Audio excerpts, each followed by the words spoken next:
Kala ko sa kalsada lang. May reserva ba siya dyan? Marunong ka, Jay? Ay, ano lang yan. May jack siya. Sino nasira? Papunta kami ng balis ng naplatang gulong. Napalitan naman namin agad ang gulong sa tulong ng mga lokal na nandoon. Bumili na rin sila Maymay ng bagong gulong dito sa Grip Point Tire Shop. Kahabaan ng Judge Jose de Venecia Avenue. Sabi ni Maymay nasa 5 years na din naman daw yung gulong niya kaya palitin na talaga. Ito yung ipapalit nilang gulong. Apollo yung tatak. Wala akong alam na idea para sa mga gulong ng 4 wheels. Ang alam ko lang lagi sa mga gulong yung expiration niya. Kailangan latest lagi. Nasa 4,900 din yung isang gulong. Dalawa yung pinalitan nila Carlo. Kasama na yung wheel balancing. Sa pagtatanggal pala ng gulong ng sasakyan, kailangan nakababa muna siya bago mo tanggalin yung mga tornilyo o luwangan. Hindi pwede yung nakaangat na siya ng jack tsaka mo siya luluwagan. Pwedeng ma-out of balance yung jack o tumaob.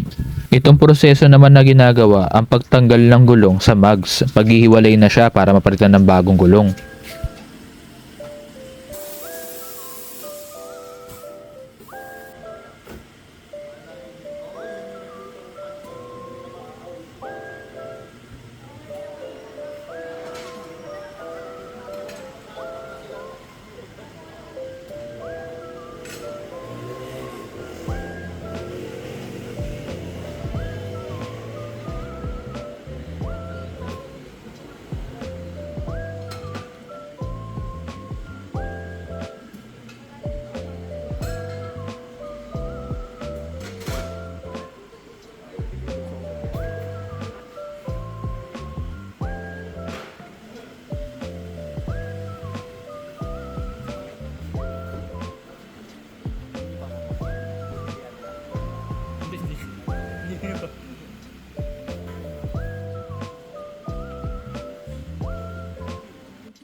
Pagtapos palitan ng bagong gulong, lalagyan na siya ng tamang hangin. Tapos ididiretso na siya sa wheel balancing machine para maitama yung uneven distribution of weight in the wheels.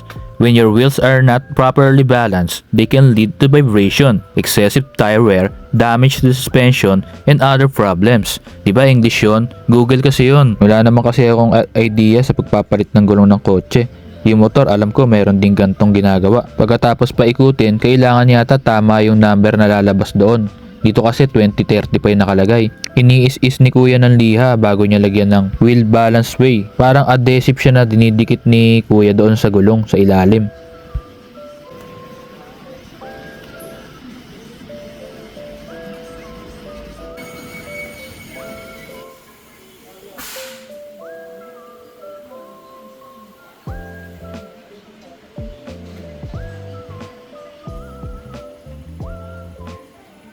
Sa pagbabalik naman ng gulong, kailangan syempre nakataas na siya. Ilalagay mo na isa-isa yung mga tornilyo pero wag mo muna siyang hihigpitin ng sagad. Alalay lang muna, saka mo ibaba yung pinaka-jack niya. Pag naibaba mo na yung jack niya, saka mo siya higpitan ng tamang higpit lang. Ito nga pala yung gulong na naplat kay Carlo.